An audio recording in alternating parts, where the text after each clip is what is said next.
Philanthropists of the 20th century, none are more complex or mysterious than George Soros.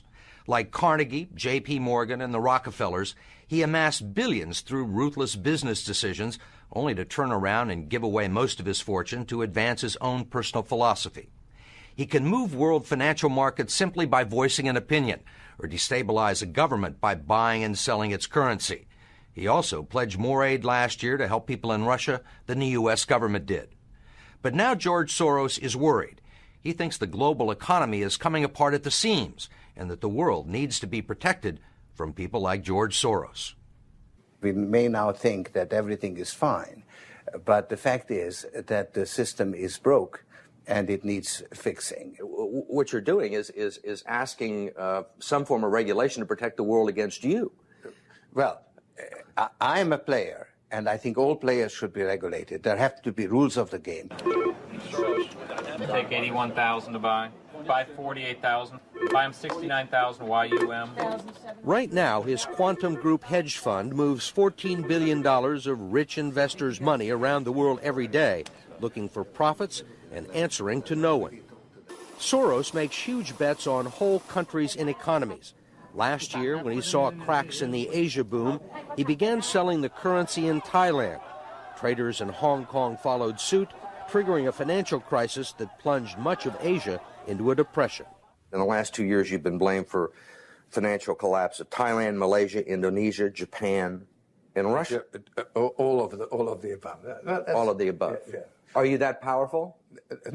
No, I think there's a great misunderstanding. The Prime Minister of Malaysia said that the region spent 40 years trying to build up its economy, and along comes a moron like Soros with a lot of money, and it's all over. He called you a criminal.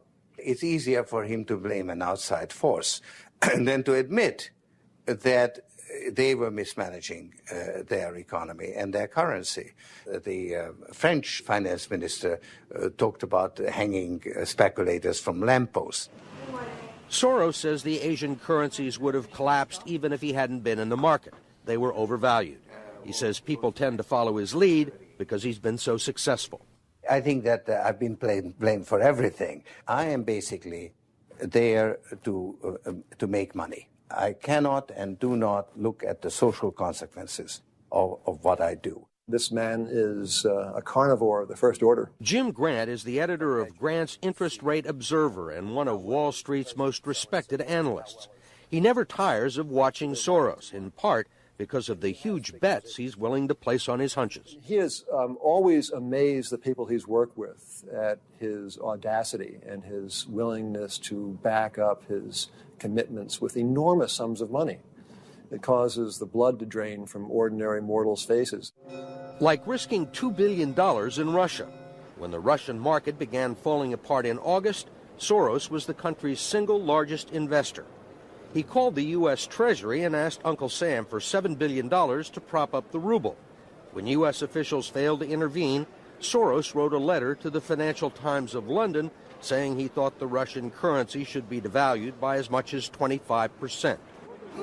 A few words from Soros were enough to cause panic selling that fueled the crash. What's it like to have a statement that you make have such serious, grievous consequences? I mean, you can, it looks to me like in a number of situations you can take a position against a currency or make a statement, and the whole country falls apart. Well, it's a tremendous sense of responsibility, actually. And it's also a humbling experience because I am actually trying to do the right thing, and sometimes what I do has an unintended negative consequence, as it did in Russia. For both the Russian middle class and for Soros, who lost his $2 billion. Whatever his motivations, no one can accuse him of greed. He's backed away from the day-to-day operation of his businesses and is giving away his billions now with the same determination that he made them in places like Haiti, a country that has less money in the bank than he does. Last month, he brought the First Lady with him for a look at some of the projects his foundation is funding. This is Mr. George Soros, and he's going to be helping the hospital. This year, Soros plans to give away almost $500 million around the world. In Bosnia, when the water supply to Sarajevo was cut off at the height of the siege, it was Soros who wrote a check to jury-rig a pipeline through an abandoned highway tunnel. $5 million up front can be more valuable than $50 million a year or two later. Ambassador Richard Holbrooke brokered the peace in Bosnia. At one point, after the Dayton peace agreements in Bosnia in 1995, for a considerable period of time, George had given more money to implement the peace agreements than the U.S. government had. He just could move that fast. In Russia, he pledged $100 million to help scientists who might otherwise have sold their expertise to bidders like Iran or Iraq. In Eastern Europe, he's educated a new generation.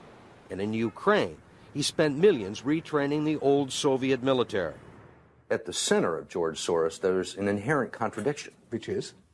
Which is, on one hand, you're the capitalist who does not care about the social consequences of his act, and on the other hand, you are a philanthropist who cares only about social consequences. How do you resolve the two? Recognizing that as a competitor, I've got to compete to win. As a human being, I am concerned about the society in which I live. Which George Soros am I talking to now? The amoral George Soros or the moral George Soros? It's one person. It's one person who at one time engages in amoral activities and at the rest of the time tries to be moral. To understand the complexities and contradictions in his personality, you have to go back to the very beginning, to Budapest, where George Soros was born 68 years ago to parents who were wealthy, well-educated, and Jewish. When the Nazis occupied Budapest in 1944, George Soros' father was a successful lawyer. He lived on an island in the Danube and liked to commute to work in a rowboat. But knowing there were problems ahead for the Jews, he decided to split his family up. He bought them forged papers, and he bribed a government official to take 14-year-old George Soros in and swear that he was his Christian godson. But survival carried a heavy price tag. While hundreds of thousands of Hungarian Jews were being shipped off to the death camps, George Soros accompanied his phony godfather on his appointed rounds, confiscating property from the Jews. These are pictures from 1944 of what happened to George Soros' friends and neighbors. You're a Hungarian Jew who escaped the Holocaust by posing as a Christian. Right. And you watched lots of people get shipped off to the death camps. Right. I was 14 years old. And I would say that that's when my character was made. In what way? That one should think ahead, one should understand and anticipate events, and one is threatened. It was a tremendous threat of evil. I mean, it was a very personal experience of evil. My understanding is that you went out with this protector of yours who swore that you were his adopted godson. Yes, yes. Went out, in fact, and helped in the confiscation of property from the Jews. That's right. Yes. I mean, that sounds like an experience that would send lots of people to the psychiatric couch for many, many years. Was it difficult? Not at all. Not at all. Maybe as a child you don't see the connection, but it created no problem at all. No feeling of guilt. No. For example, that I'm Jewish, and here I am watching these people go. I could just as easily be there. I should be there. None of that. Well, of course, I could be on the other side, or I could be the one from whom the thing is being taken away. But there was no sense that I shouldn't be there, because that was, well, actually, funny way, it's just like in markets, that if I weren't there, of course I wasn't doing it, but somebody else would be taking it away anyhow. And it was whether I was there or not, I was only a spectator, the property was being taken away. So I had no role in taking away that property. So I had no sense of guilt. Are you religious? No. Do you believe in God? No. Soros told us he believes God was created by man, not the other way around, which may be why he thinks he can smooth out the world's imperfections. When we went with him to Ukraine, he was treated like a visiting head of state and was received by the president.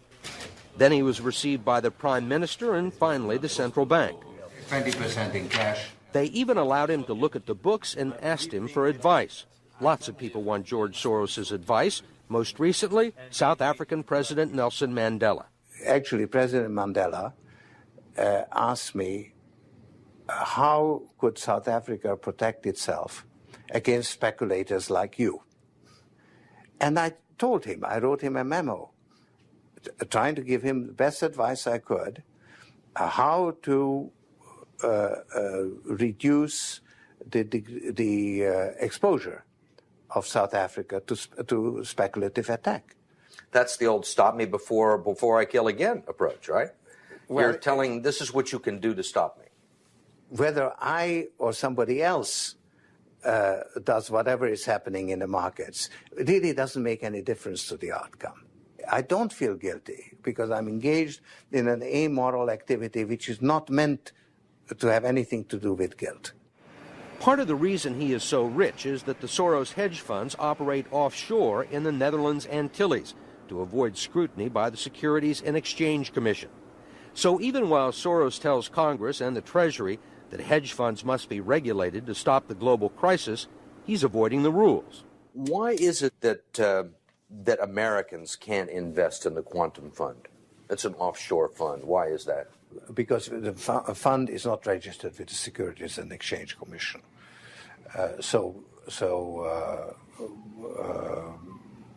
We are not licensed to do business in the United States. That's right. Because? Because we are not registered with the Securities and Exchange Commission. Because we find it more convenient to operate without it. So in some ways it's to escape regulation. Yeah, that's right. But you've been sitting here talking about the need for regulation. Yes, and whatever regulations are imposed, we will obey. We already conform to everything. If the beneficiaries of Soros's billions do not understand the intricacies of SEC rules and offshore hedge funds, they do understand what he's done for them. The president of Haiti is reading his new book, The Crisis of Global Capitalism, and so is President Clinton. Will all the attention spoil George Soros? George Soros, in a way, is Donald Trump without the humility. One of your money manager told us that George really does think he's a god. I mean, if you think that you're God and you go into financial markets, you're bound to come out broke. So the fact that I'm not broke